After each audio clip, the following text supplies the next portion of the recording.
હવે ગરદનના વિશે વાત કરીએ તો બે જ વિષયો કોમનલી મારી પાસે આવતા હોય. ઘણા લોકોને ગરદન દુખતી હોય અને ઘણા લોકોને ગરદન સાથે આખો હાથ ખેંચાય, બરાબર. એટલે જ્યારે આપણે મૂવમેન્ટ કરીએ, આગળ નમીએ, પાછળ નમીએ, આગળ નમીએ, પાછળ નમીએ, તો આ રીતે ગાદી અને જોઈન્ટ પર મૂવમેન્ટ થતી હોય ત્યારે આ જે નસ દબાતી હોય ને એ જગ્યાએ દુખાવો આપણને પગમાં આવે.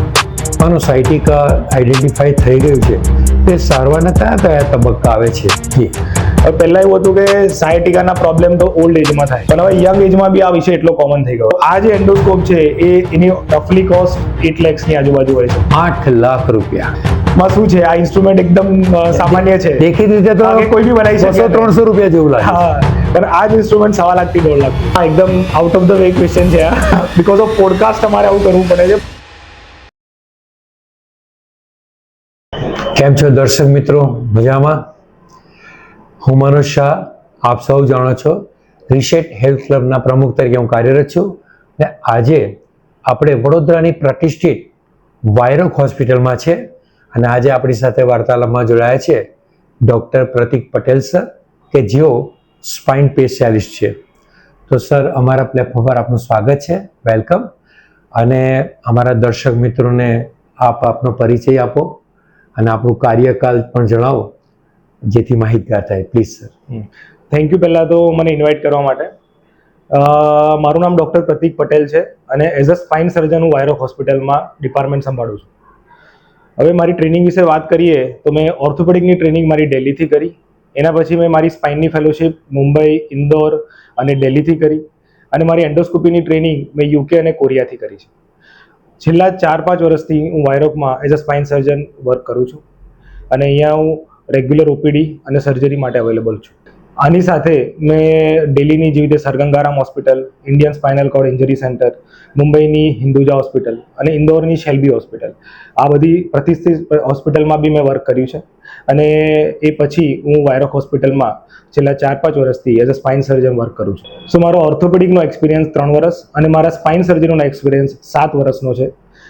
અને છેલ્લા 7-8 વર્ષથી હું as a spine specialist work કરું છું. સો હવે વાયરોક હોસ્પિટલ વિશે વાત કરું તો વાયરોક હોસ્પિટલમાં અમારી 7 ઓર્થોપેડિક સર્જનની ટીમ છે કે જેમાં અમારા હેડ ડૉક્ટર રાજીવ પરાડકર અને વ્રજેશ શાહ છે, જે લોકો જોઈન્ટ રિપ્લેસમેન્ટ યુનિટ સંભાળે છે. હવે બંને ડૉક્ટર્સ અને વડોદરામાં અને સ્ટેટ લેવલ, નેશનલ લેવલ પર બધા જ લોકો ઓળખે છે. એના સિવાય ડૉક્ટર દર્શન સુથાર અને ડૉક્ટર તન્મય, જે સ્પોર્ટ્સ મેડિસિન સર્જન છે, જે લિગામેન્ટને લગતા વિષયોને સોલ્વ કરે છે. અમારી પાસે એડવાન્સ ટ્રોમા ટીમ બી છે, જેવી રીતે ડૉક્ટર ચિંતન પરમાર અને ડૉક્ટર મિહિર શાહ. એ લોકો એડવાન્સ ટ્રોમા કેર આપે છે, જેવી રીતે કોમ્પ્લેક્સ ફ્રેક્ચર્સ, કોઈ બી ઓપન ઇન્જરીઝ, એને લગતા વિષયો સોલ્વ કરે છે. અને હું ડૉક્ટર પ્રતિક પટેલ, હું સ્પાઇન ડિપાર્ટમેન્ટ હેન્ડલ કરું છું. હું સ્પાઇનને લગતા બધા જ વિષયો, surgery, endoscopic surgery, minimal invasive surgery, deformity correction surgery, આ બધી સર્જરીમાં હું અહીંયા વાયરોક હોસ્પિટલમાં જ પરફોર્મ કરું છું. હવે અમારી એડવાન્સ વસ્તુ વિશે વાત કરીએ તો વડોદરાનું first robotic joint replacement centre એટલે કે વાયરોક હોસ્પિટલ. આપણી પાસે advance endoscopy system, arthroscopic system અને એડવાન્સ 3D પ્રિન્ટિંગ લેબ બી સિસ્ટમ અવેલેબલ છે આપણી પાસે. આના સિવાય આપણે હમણાં જ રિસેન્ટલી મહાકુંભનો મોટો પ્રોગ્રામ કર્યો, જેમાં આપણે હિપનું રોબોટિક સિસ્ટમ આપણે લોન્ચ કરી, જે વડોદરાની ફર્સ્ટ રોબોટિક સિસ્ટમ છે ફોર હિપ રિપ્લેસમેન્ટ પેશન્ટ્સ. તો સર, ખાસ તો આ સ્પાઇનના સ્પેશિયાલિસ્ટ છો અને અત્યારે આમ વાત છે કે પુરુષો કે સ્ત્રીઓ મોટી ઉંમરનાને સ્પાઇન, મણકા, પીઠના દુખાવા આ બધું વધારે પડતું થઈ રહ્યું છે. એના કારણો પણ ઘણા બધા છે, તો થોડું ડિટેલમાં મારે માહિતી આપો મારા દર્શક મિત્રો માટે, પ્લીઝ સર. હવે ટૂંકમાં આપણે બેઝિકલી સ્પાઇનની રચના વિશે વાત કરી રહ્યા છે, એટલે કે અમારી ભાષામાં સ્પાઇનની એનાટોમી. હવે ટોટલ આપણા 33 મણકા હોય, એટલે આપણે ગરદનથી લઈને છાતીની પાછળના મણકા, કમરની પાછળના મણકા અને જે બોન પર આપણે બેસીએ એને સિટિંગ બોન કહેવાય. એટલે ટોટલ 33 મણકા હોય. હવે આપણે એક એક કરીને આ મણકા વિશે સમજીએ, એના નંબર સમજીએ અને પછી એના વિશે સમજીએ કે આ મણકાનું આપણા બોડીમાં શું ઇમ્પોર્ટન્સ હોય છે. તો મિત્રો, જો આપણા સ્પાઇનની એનાટોમી એટલે કે સ્પાઇનના મણકા વિશે વાત કરીએ તો આપણું આ સ્પાઇનનું મોડલ કહેવાય. એટલે ગરદનથી લઈને સિટિંગ બોન સુધી જે રીતે મેં વાત કરીએ. હવે સ્પાઇનમાં ટોટલ આપણી પાસે 4 ભાગ હોય. ઉપર એટલે સર્વાઇકલ એટલે ગરદનની પાછળના મણકા, આ થોરેસિક મણકા કહેવાય એટલે કે ટી, છાતીની પાછળના મણકા, આ છે લંબર એટલે કમરની પાછળના મણકા અને આ બોન જેના પર આપણે બેસીએ. બરાબર. હવે એક એક વસ્તુ વિશે વાત કરીએ તો સર્વાઇકલમાં ટોટલ આપણા 7 મણકા હોય. જી. આને થોરેસિક કહેવાય, જે છાતીની પાછળના મણકા હોય એ ટોટલ 12 હોય. આ કમરના મણકા કહેવાય, જે ગ્રીન કલરના છે એ ટોટલ 5 હોય. પછી આને સેક્રમ કહેવાય, જેના પર આપણે બેસીએ, એ મણકા ટોટલ 5 હોય. અને કોકિક્સ એટલે કે આપણું પૂંછડીનું મણકું, એ ટોટલ 4 હોય. આમ કરીને 33 મણકાની આપણી એનાટોમી રચના હોય છે. હવે એક એક મણકા વિશે વાત કરીએ, જેવી રીતે આ ગરદનના મણકા વિશે વાત કરીએ તો ગરદનના જે મણકા છે ટોટલ 7 મેં કીધા, એટલે એને સર્વાઇકલ મણકા કહેવાય. એટલે C1, C2, C3, C4, C5, C6 અને C7. એટલે આવી રીતે ટોટલ આ 7 મણકા હોય. હવે એક એક મણકા વિશે વાત કરીએ તો ઉપરના જે મણકા કીધા C1 અને C2, એ મણકાની જે મેઇન મુવમેન્ટ હોય એ યસ અને નો. આ જે મણકાની મુવમેન્ટ છે આ C1 C2 માં થાય. પછી જે C3, C4, C5, C6 અને C7 હોય, એ જે મુવમેન્ટ છે એ આપણી મેઇનલી ફ્લેક્શન, એક્સટેન્શન, લેટરલ ફ્લેક્શન અને રોટેશન, આમાં એમનું 50% કોન્ટ્રીબ્યુશન હોય. પણ મેઇન મુવમેન્ટ જે છે એ C1 C2 થી આવતી હોય. બરાબર. હવે આપણે તમે સાંભળ્યું હશે સર્વાઇકલ સ્પોન્ડાઇલોસિસ, એટલે કે ગરદનના મણકાનો ઘસારો. એટલે આપણા જે મણકા જે ઘસાતા હોય છે કોમનલી C4 C5 અને C5 C6 હોય છે. એવું. એટલે ગરદનના મણકાનો જે ઘસારો હોય એ કોઈ કીધું હોય કે આપણે તમારા ચોથા પાંચમા મણકામાં ગેપ પડી છે, તમારા પાંચમા છઠ્ઠા મણકામાં ગેપ પડી છે, ઘસારો થયો છે, એનો મતલબ કે આપણે સર્વાઇકલના કોઈ જગ્યાએ મણકામાં ઘસારો થયો છે, જે આપણે ડિટેલમાં પછી સમજીશું. હવે આપણે જે છાતીની પાછળના મણકા જે કીધા, જે બ્લુ કલરના હોય છે, એ ટોટલ 12 હોય. એ આપણું જે ટ્રંક છે છાતીના ભાગ, એને કંટ્રોલ આપવા માટે જવાબદાર હોય છે. એટલે આપણને મોબિલિટી આપે, ટ્રંકને કંટ્રોલ આપે, એટલે આપણે ટટ્ટાર બેસી ઉભા રહીએ, ચાલીએ, એમાં એનો ઘણો રોલ હોય છે. હવે આ કમરના મણકા એટલે લોઅર બેક, એટલે પેટની પાછળના મણકા, એટલે લંબરના મણકા કહેવાય. એમાં ટોટલ 5 મણકા હોય, એટલે L1, L2, L3, L4 અને L5. એટલે ટોટલ 5 મણકા હોય જે આપણા લોઅર બેકના મણકા હોય. અને છેલ્લે સેક્રમ, જેના પર આપણે બેસીએ.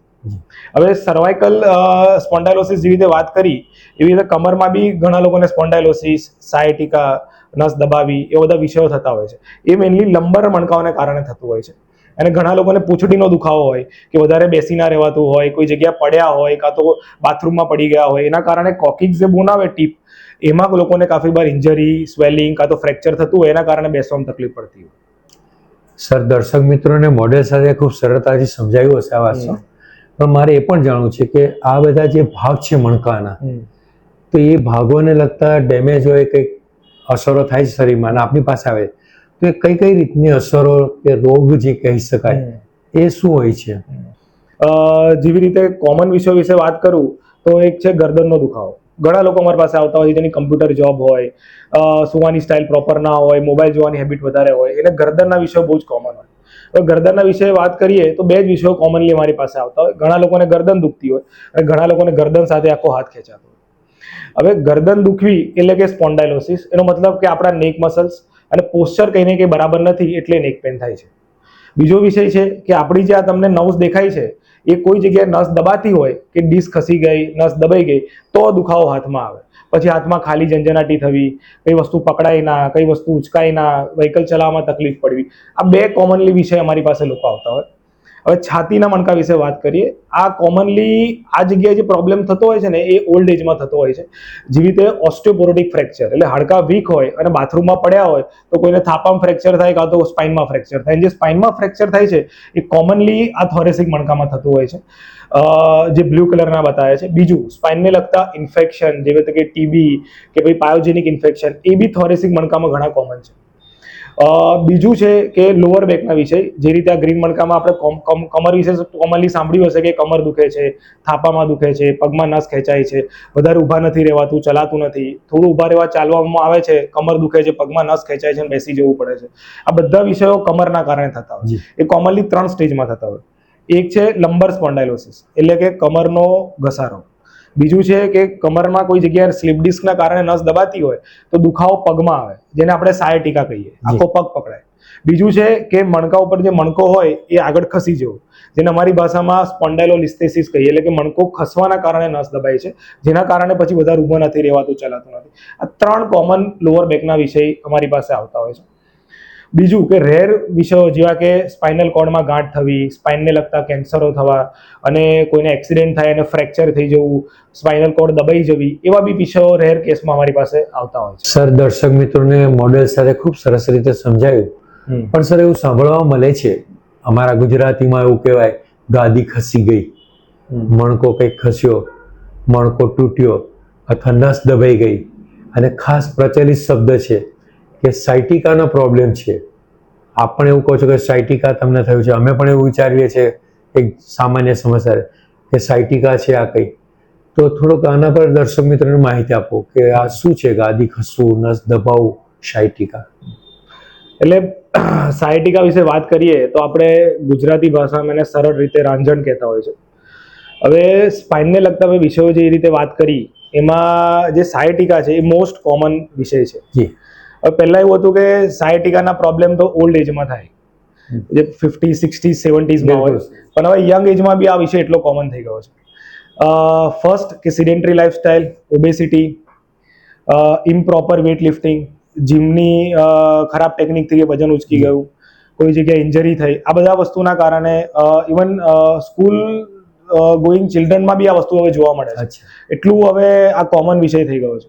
હવે સાયટિકા વિશે વાત કરીએ તો આ મોડેલમાં આપણે સમજીએ તો મેં પ્રીવિયસ મોડેલમાં સમજાવ્યું કે આ કમરના ટોટલ 5 મણકા હોય. આ L1, L2, L3, L4, L5 અને આ S1. આ પેટનો ભાગ છે અને આ બેક એટલે આપણી પાછળનો ભાગ. બરાબર. હવે આમાં તમે જોઈ શકો છો કે આ સ્પાઇનલ કોર્ડ છે અને આ નસ આપણા પગમાં આવે. બરાબર. હવે 2 મણકા વચ્ચે આવી રીતે ગાદી હોય અને એને પાછળ સપોર્ટ કરતા આવી રીતે જોઈન્ટ્સ હોય. બરાબર. એટલે જ્યારે આપણે મૂવમેન્ટ કરીએ, આગળ નમીએ, પાછળ નમીએ, આગળ નમીએ, પાછળ નમીએ, તો આ રીતે ગાદી અને જોઈન્ટ પર મૂવમેન્ટ થતી હોય. આ દરમિયાન આપણી નસ આખી ફ્રી હોવી જોઈએ. હવે સપોઝ કોઈ જગ્યાએ સ્લીપ ડિસ્ક એટલે કે ગાદીનો કોઈ ટુકડો ખસીને પાછળ આવે અને આ નસ દબાઈ જાય, ત્યારે આ જે નસ દબાતી હોય ને એ જગ્યાએ દુખાવો આપણને પગમાં આવે. હવે કોમનલી લોઅર બેકમાં 5 નસો પગમાં આવતી હોય. બરાબર.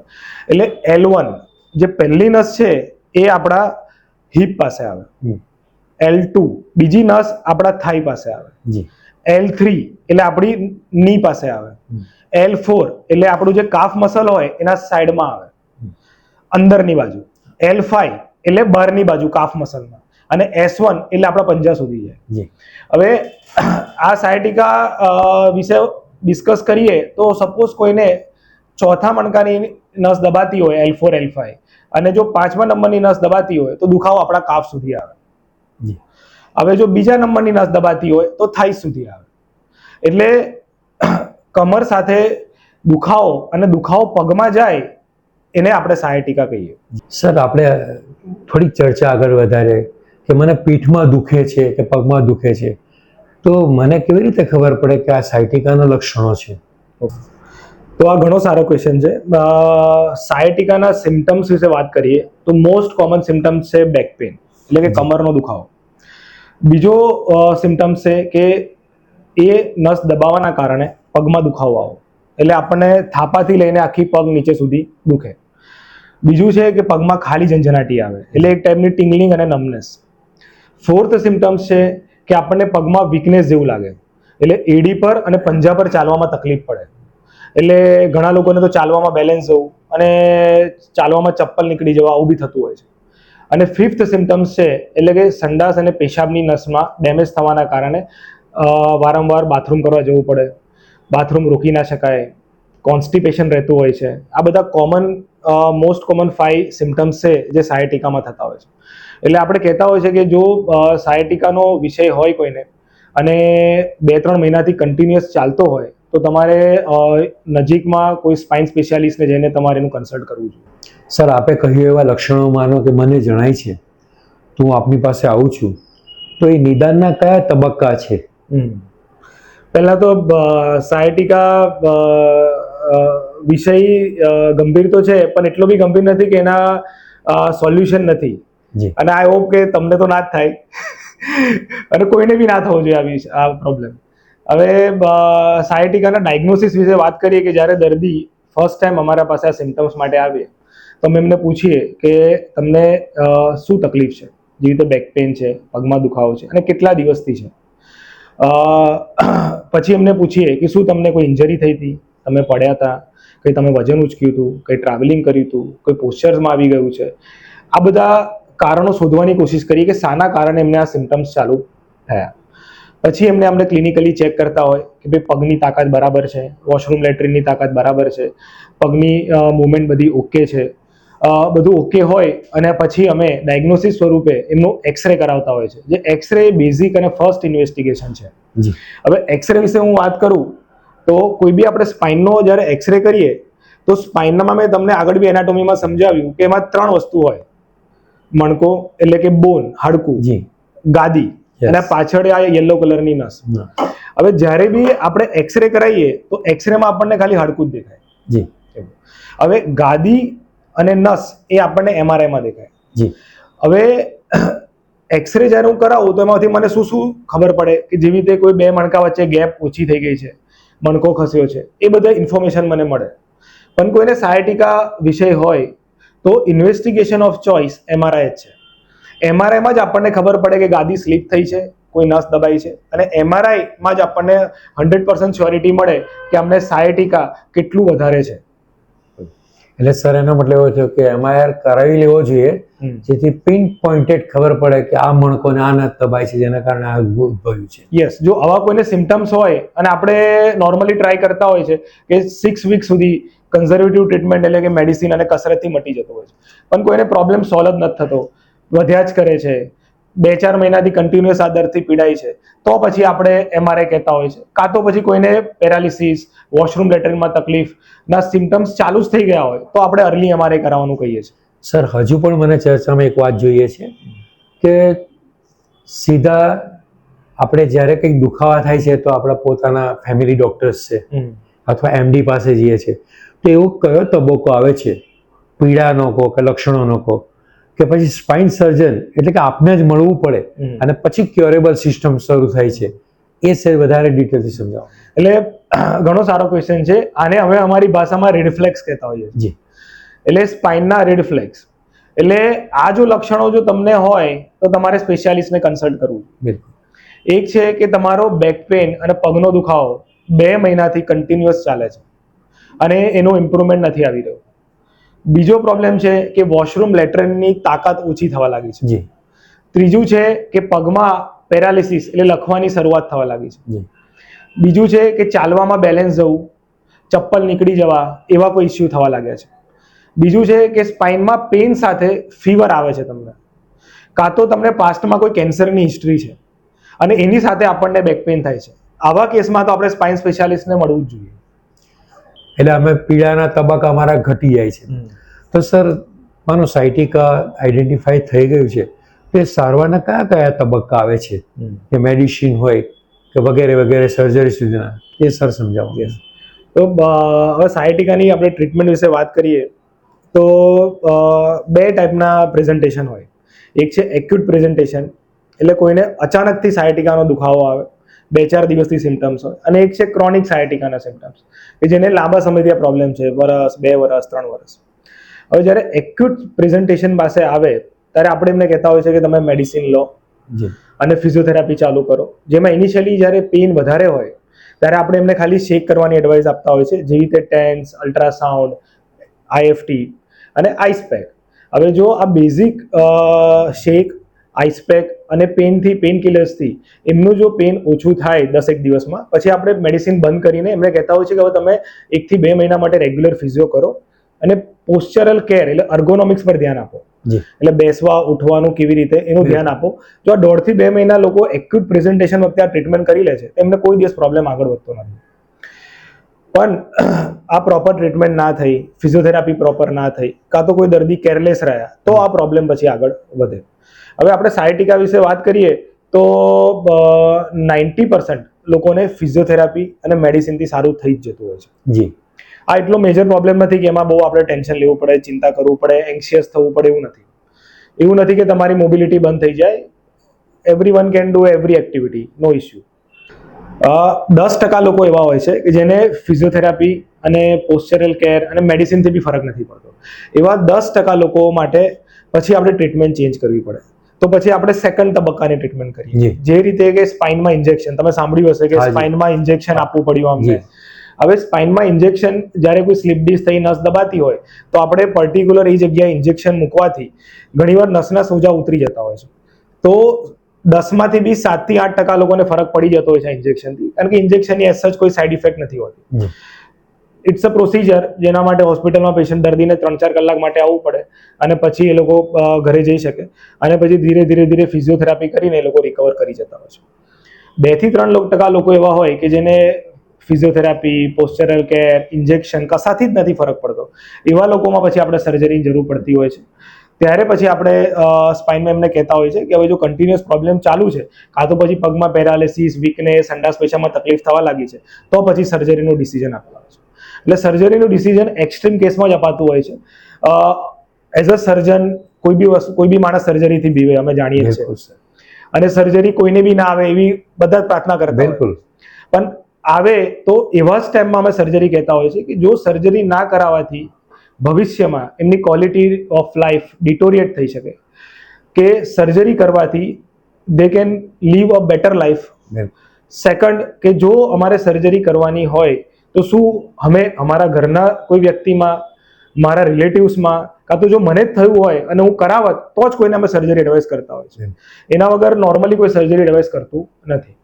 અને સ્પાઇન સર્જરીની બી એઝ સચ બહુ જ મિથ હોય છે કે સ્પાઇન સર્જરી કરવાથી પેરાલિસિસ થઈ જશે, દર્દી બેડ પર આવી જશે, ઇન્ફેક્શન થઈ જશે, લાઈફ ટાઈમ દવાઓ લેવી પડશે. એવું નોર્મલી એન્ડોસ્કોપિક સ્પાઇન સર્જરીમાં હવે એવું રહ્યું નથી, કારણ કે હવે સર્જરી પહેલા જે ઓપન થતી હતી હવે નાના હોલ પાડીને લેઝરથી થવા લાગી છે. તો એન્ડોસ્કોપિક સ્પાઇન સર્જરીમાં હવે એવા બધા કોમ્પ્લિકેશન એકદમ નજીવત છે. તો સર અમારા દર્શક મિત્રોને સમજાવો, એન્ડોસ્કોપી જ્યારે નક્કી થાય છે કે આનાથી સર્જરી કરવી, પહેલાની સર્જરી કઈ જુદા પ્રકારની હતી, અત્યારે અદ્યતન પદ્ધતિ છે, એ પણ અમને સમજાવો સર. તો સર્જરી વિશે વાત કરીએ તો સર્જરીના નોર્મલી 3 ટાઈપ હોય. એક છે ઓપન સર્જરી, એક છે મિનિમલી ઇન્વેઝિવ સ્પાઇન સર્જરી અને એક છે endoscopic spine surgery. Open surgery એટલે કે લાંબો ચીરાવાળી આપણે પહેલા સર્જરી થતી હતી, જ્યારે આવા બધા ઇન્સ્ટ્રુમેન્ટ, એન્ડોસ્કોપ ને બધું ન હતું. હવે નવા જમાનામાં એન્ડોસ્કોપિક સ્પાઇન સર્જરી અવેલેબલ છે. હવે એન્ડોસ્કોપિક સ્પાઇન સર્જરીની વિશે વાત કરીએ તો પહેલા તમને એના ઇન્સ્ટ્રુમેન્ટ વિશે વાત કરું કે એન્ડોસ્કોપ દેખાય કેવો. એન્ડોસ્કોપિક ઇન્સ્ટ્રુમેન્ટ વિશે સમજાવું તો આ એન્ડોસ્કોપ છે, એનું તમે ડાયામીટર જોશો તો ઇટ ઇઝ 7.5 mm, એટલે આપણા નેલ સાઇઝ કરતાં બી નાનું હોય છે. હવે કોઈ જગ્યાએ સ્લીપ ડિસ્ક થઈ હોય અને ગાદીનો ટુકડો બહાર આવ્યો હોય તો આપણે શું કરતા હોય છે કે આ એન્ડોસ્કોપને જે જગ્યાએ ગાદી સ્લીપ થઈ છે એ જગ્યાએ મશીનમાં જોઈને આવી રીતે આપણે બોડીમાં ઇન્સર્ટ કરતા હોય છે, અને ત્યાંથી આપણે આવું ઇન્સ્ટ્રુમેન્ટથી લઈને ગાદીનો ટુકડો આપણે હોલ્ડ કરીએ અને એને રિમૂવ કરી દઈએ. યસ. એટલે આપણે આખો કટ ના મૂકવો પડે અને 7 મિલીમીટર હોલમાં આપણું આ કામ થઈ જાય. હવે કોમન કોમ્પ્લિકેશન જેવા કે બ્લીડિંગ વધારે થવું, ઇન્ફેક્શન થવું, પેરાલિસિસ થઈ જવું, આ બધા જ કોમ્પ્લિકેશન આ એન્ડોસ્કોપિક સર્જરીથી મિનિમમ છે. બીજું કે દર્દી અર્લી ડિસ્ચાર્જ લઈ શકે, જેવી રીતે આજે એડમિટ થાય અને કાલે ઘરે જઈ શકે. તો ઇટ્સ અ ફાસ્ટ રિકવરી, કારણ કે એમને પેન હોય જ નહીં, કારણ કે તમે એકદમ મિનિમલી ઇન્વેઝિવ એટલે નાનો હોલ પાડીને એન્ડોસ્કોપિક સર્જરી કરી છે. તો ફાયદા તો ઘણા છે એન્ડોસ્કોપિક સર્જરીના, પણ જેને જરૂર હોય, મેં તમને કીધું એ રીતે 2 to 3% લોકોને જરૂર હોય એવા લોકોમાં પછી આપણે સર્જરી પરફોર્મ કરતા હોઈએ છીએ. સર થોડીક ચર્ચા એ પણ લઈ લઈએ કે માનો કે સર્જરી કરાવવાની છે મારે, તો પછી એક ખર્ચાળ હશે.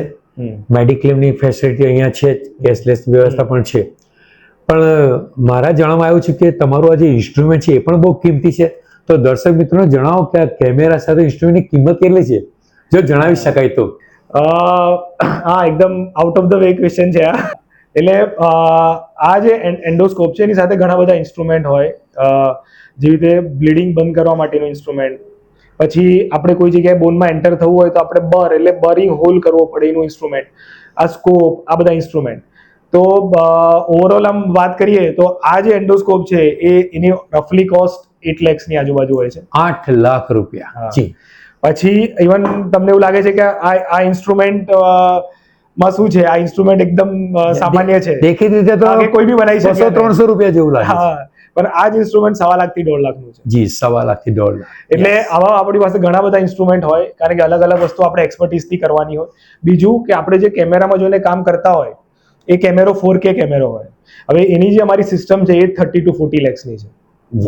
એટલે જેમાં આપણે જોઈને સર્જરી આપણને એકદમ 4K વિઝન દેખાય એવું. એટલે એ આપણને સર્જરીની એક્યુરેસી ઇમ્પ્રૂવ કરવામાં આ બધા ઇન્સ્ટ્રુમેન્ટ આપણને હેલ્પ. સર, નિદાન થયું, સર્જરી થઈ જાય છે અને હવે આપની પાસેથી હોસ્પિટલમાંથી એને ડિસ્ચાર્જ કરવામાં આવે છે, તો કઈ કેર લેવાની છે મેડિસિન સાથે સાથે? યસ. તો સર્જરી 2 ટાઈપની હોય. એક છે સિમ્પલ સર્જરી અને કોમ્પ્લેક્સ સર્જરી. કોમ્પ્લેક્સ સર્જરીમાં થોડી ટેક કેર આપણે વધારે કરવી પડે. સિમ્પલ સર્જરીમાં ટેક કેર થોડી ઓછી હોય અને ફાસ્ટ રિકવરી હોય. હવે કોઈ બી સર્જરી વિશે વાત કરીએ તો અમારો 3 મંથનો પ્રોટોકોલ છે અહીંયા. એમાં 3 ભાગમાં ડિવાઈડ કરીએ. First 2 weeks, next 4 weeks and then next 4 weeks. જો ફર્સ્ટ 2 વીક્સ છે એમાં આપણે પેશન્ટને ડિસ્ચાર્જ કર્યા પછી એમને કહેતા હોય છે કે તમારી જે ડ્રેસિંગ સાઇટ છે એનીમાં તમારે પાણી ના જવું જોઈએ, એની ટેક કેર કરો. બીજું, લોંગ સિટિંગ અવોઇડ કરવું. એટલે આપણે 3 થી 4 વાર બેસવાની અને 3 થી 4 વાર ચાલવાની પરમિશન આપતા હોય છે ઘરમાં. એ બી 15 મિનિટ્સ. 15 મિનિટ્સ બેસી શકે, 15 મિનિટ્સ ચાલી શકે અને વોશરૂમ, લેટ્રિન, ખાવા, ડાઇનિંગ ચેર પર એ બધું બેસી શકે. અને વોક કરવું હોય તો કમ્પાઉન્ડમાં કાં તો ઘરમાં વોક કરે. 15 ડેઝ પછી સ્ટીચ રિમૂવ થઈ જાય પછી એમને કહેતા હોય છે કે તમે વોક ઇમ્પ્રૂવ કરો. એટલે 15 ડેઝ પછી થોડી ફિઝિયો વધારીએ, થોડું વોક વધારીએ અને થોડો સિટિંગ ટાઈમ વધારીએ. અને એમને કહેતા હોય છે કે જેવી રીતે ઘણા દર્દી હોય છે કે એમનાથી 5 મિનિટ બી ચલાતું નથી, પછી એમને કહેતા હોય છે કે 1.5 મહિનામાં તમારું 30 મિનિટ્સનું વોક આવી જવું જોઈએ પાછું. એટલે આપણે 1.5 મહિના સુધી અમે 30 મિનિટ્સ વોક કરવાની પ્રેક્ટિસનો ટાર્ગેટ આપતા હોય છે. અને લાસ્ટ જે 4 વીક્સ હોય છે એમાં અમને એક્ટિવ ફિઝિયોથેરાપી કરાવતા હોય છે. જેવી રીતે બેક મસલ્સ ઓપરેશનના કારણે જો કમજોર થયા હોય, બેડ રેસ્ટના કારણે આટલા વખતથી કમજોર થયા હોય, તો પછી એમને કોર અને બેક મસલ્સને મજબૂતી માટે ઇન્ટેન્સિવ ફિઝિયો કરાવતા હોય છે કે તમારે મેઇનલી કોર અને બેક મસલ્સ પર ધ્યાન આપવાનું. પણ ડ્યુરિંગ નેટ ટાઈમ જેવી રીતે ઇન્ડિયન લેટ્રિનમાં ના બેસાય, જમીન પર ના બેસાય, આગળ નમીને રોંગ પોસ્ચર્સમાં વજન ના ઉચકાય, અવોઇડ કરવાનું 10 કિલોથી ભારે વજન ઉચકવું, અને 2 વ્હીલર્સ ખાસ કરીને 1.5 મહિના પછી ચાલવાનું એમને કહેતા હોય છે. આ બેઝિક પ્રિકોશન અમે કહેતા હોય છે કે તમે 3 મહિના સુધી સાચો તો રિકવરી બી સારી હોય અને લોંગ લાસ્ટિંગ રિઝલ્ટ રહે. સર, સર્જરી થઈ ગઈ, ફિઝિયોથેરાપી ચાલે છે, 3 માસ થઈ ગયા છે અને ઓકે છે, તો એ પછીના વર્ષો એને જીવનમાં કઈ કાળજી સામાન્ય રાખવી જોઈએ જેથી એઝ ઇટ ઇઝ સ્થિતિમાં એ જીવન જીવી શકે? અને એ પણ વાત કરીએ કે ન થાય તો એના માટે કોઈક લાઈફસ્ટાઈલ કે કયા સજેશન્સ આપના છે? યસ. તો આ મોસ્ટ ઇમ્પોર્ટન્ટ ક્વેશ્ચન કહેવાય, કારણ કે આ આપણે પ્રિવેન્શન પર વાત કરી રહ્યા છીએ. એટલે જો બેકને લગતા વિષયો આપણને ના થાય, કાં તો કોઈને બેક ઇસ્યુ થયા છે પણ સોલ્વ થઈ ગયો છે, પછી એમને આફ્ટર કેર શું કરવી, કાં તો સર્જરી થઈ ગઈ છે, સારું રિઝલ્ટ છે અને પછી એમને શું આફ્ટર કેર કરવી, તો કોમનલી આપણે કહેતા હોઈએ છીએ કે એક તો ફ્લોર સિટિંગ, એટલે જમીન પર બેસવાનું એ લોકોએ અવોઇડ કરવું જોઈએ. સેકન્ડ, ઇન્ડિયન લેટ્રિન એટલે સ્ક્વોટ પોઝિશનમાં બેસવાનું અવોઇડ કરવું પડે. થર્ડ, વેટ મેનેજમેન્ટ એટલે કે વેટ ગેઇન થાય તો બી બેક પર બહુ લોડ પડતો હોય છે, એટલે વેટ કંટ્રોલમાં રાખવું. બીજું, ડાયટ એટલે કે તીખું, તળેલું, મસાલાવાળું આ બધું ખોરાક ઓછો. અને સ્મોકિંગ અને આલ્કોહોલ, કારણ કે સ્મોકિંગ કરવાથી બી બોન વીક પડે અને ગાદી ઘસાય, એટલે એ બી એ લોકોએ અવોઇડ કરવું જોઈએ જો એમને આ બધા ઇસ્યુ થતા હોય. બીજું, ઇમ્પ્રોપર પોઝિશનમાં વેટ લિફ્ટિંગ, આ એક અવોઇડ કરવું જોઈએ. ફિફ્થ, સ્લીપિંગ હેબિટ એટલે આપણે જોઈએ કે બહુ સોફ્ટ ગાદલા હોય છે એમાં બી બેક પેઇન વધતા હોય છે, કાં તો કોઈને ઊંધા સૂવાની આદત હોય એ લોકોને બી બેક પેઇન વધતા હોય છે. એટલે બેકનું સારું પોસ્ચર કહીએ તો સીધા સૂવું કાં તો ટર્ન કરીને સૂવું. બીજું કે સિટિંગ જોબવાળા લોકો માટે, જે લોકોને બેસવાનું લાંબા સમય સુધી હોય, જેવી રીતે આઈટી સેક્ટરમાં job, corporate job, banking job, તો આ લોકો માટે લોંગ સિટિંગના કારણે પ્રોબ્લેમ થતા હોય છે. તો અને કમ્પ્યુટર વર્ક એટલે અમને અમે એવું કહેતા હોય છે કે એક તો બેક પાછળ ટચ કરીને ટટ્ટાર બેસવું, એક હાથના ડિસ્ટન્સ સુધી કમ્પ્યુટર રાખવું, જ્યારે બી બેસે ત્યારે એલ્બો સપોર્ટેડ હોવા જોઈએ એટલે આ ભાગ ખેંચાય નહીં આપણો. બીજું, 10-15 મિનિટ્સ થાય એટલે ઊભા થવું, સિમ્પલ 15 મિનિટ્સ ઊભા થયા, થોડું સ્ટ્રેચ કર્યું અને બેઠા, એટલે કન્ટિન્યુઅસ લોઅર બેક પર આપણો લોડ ના પડે. અને આની સાથે ફિઝિયોથેરાપી એટલે કે સવારે સૂર્ય નમસ્કાર કરીએ, યોગા કરીએ, વોકિંગ કરીએ, સાયકલિંગ કરીએ, કે એની એક્સરસાઇઝ જેનાથી આપણી બોડીના મસલ્સ, બોન, નર્વસ સિસ્ટમ એ બધું સારું રહે, હાર્ટ ફંક્શન. જી. આ જો કરીએ તો પ્રોપર લાઈફમાં આપણને કોઈ દિવસ વાંધો ના આવે. બિલકુલ પણ આજની ફાસ્ટ લાઈફમાં it's very difficult to manage all these things. બિલકુલ. એટલે જો કોઈને પ્રોબ્લેમ નથી તો એ લોકો તો ટેક કેર નથી જ કરતા, પણ એ લોકોએ કરવો જોઈએ. પણ જેને સિગ્નિફિકન્ટ પ્રોબ્લેમ છે એ લોકોએ તો ધ્યાન રાખવું કાળજી જોઈએ. રાખવી. સર, દર્શક મિત્રોને તમે ખૂબ સરળ ભાષામાં આ મણકા, અલગ પ્રકારના આખા મણકાઓ અને મણકાઓનું આખું ફંક્શન, એને લગતા કાર્યો અને સર્જરી સુધીના ઘણા સ્ટેપ્સ તમે સમજાવ્યા. સર, તો તમારો અમારા પ્રેક્ષક ગણ વતી, અમારી રીસેટ હેલ્થ ક્લબ વતી આપનો ખૂબ ખૂબ આભાર છે સર. અને સાથે સર, છેલ્લી એક વાત દોહરાવી દઉં કે સર સાથે આ રીતે બેઠા હતા તો એવું કહેતા હતા સલાહમાં અમને કે તમે હાડકા ભાગીને આવો, મણકા ભાગીને આવો, બહુ મજા, પણ ઘસારાની ટ્રીટમેન્ટ બહુ મુશ્કેલ છે. તો સર, આ વાત સાચી છે? બિલકુલ સાચી છે. હમણાં મેં પ્રિવેન્ટિવ કેર વિશે વાત કરી જી. કે પ્રોપર લાઈફ જીવી બહુ જ અઘરી છે. રોબોટિક લાઈફ, કે સવારે ઉઠ્યા, એક્સરસાઇઝ કરી, ડાયટનું ધ્યાન રાખ્યું, વેટ કંટ્રોલ કર્યું, આ સાચવવાનું, તે સાચવવાનું, આટલી ફાસ્ટ રનિંગ લાઈફમાં લોકોને સાચવવું બહુ જ અઘરું છે. એટલે જો ફ્રેક્ચર થયું હોય ને અને પ્લેટ બેસાડી, હાડકું જોડાઈ ગયું એટલે પાછું રૂટીન લાઈફ ચાલે. પણ જે ડે ટુ ડે ના દુખાવા છે, બેક પેન, નેક પેન, ઘૂંટણના દુખાવા, એ આપણા કંઈ ને કંઈ વર્ક હેબિટ અને પોસ્ચરને લગતા છે. એટલે એની સાથે પ્રોપર લાઈફ વિથ ફિઝિયોથેરાપી જીવવી એ લોકોને મેનેજ કરવું ડિફિકલ્ટ પડે છે. એના માટે કહી શકાય કે વાત સાચી છે. બિલકુલ. સર સાથે વાર્તાલાપમાં આપણે ગમે એટલો રોગ હોય, સાયટિકા સર્જરી, પણ હળવા થઈ જઈએ એવી રીતે સરે આપણને બહુ સમજાવ્યું છે કે ક્યોરેબલ છે. શરત એટલી છે કે ધ્યાન રાખો, સર પાસે નિદાન કરાવો અને પછી પ્રોબ્લેમથી મુક્ત રહો ને ખુશ રહો. Sir, thank you again. Thanks a lot. તો મનોજ અંકલ વિશે વાત કરીશ તો મનોજ અંકલ હું નાનો હતો ત્યારથી ઓળખું છું. એ મને સર કહે છે પણ I feeling bad for this because of podcast અમારે આવું કરવું પડે છે. બટ હું નાનો હતો ત્યારથી એમને ઓળખું છું અને આઈ એમ ફિલિંગ સો પ્રાઉડ કે એમને મને સ્કૂલમાં, MBBSમાં, ઓર્થોપેડિકમાં, સ્પાઇન ટ્રેનિંગમાં અને અહીંયા એઝ અ કન્સલ્ટન્ટ લેવલ એમને આખી મારી જર્ની જોઈ છે. અને આજે હું ફર્ધર સ્પાઇન વિશે વાત કરવા માટે પોડકાસ્ટમાં એમની સામે જ બેઠો છું. તો I am feeling very proud. Thanks a lot. Sir, અમારા માટે પણ પ્રાઉડ છે કે એક નાનકડો છોકરો આજે સ્પાઇન સ્પેશિયાલિસ્ટ તરીકે આજે અમારા વડોદરા શહેરવાસીઓ માટે હાજર છો. Thanks a lot sir. Thanks a lot. Thanks.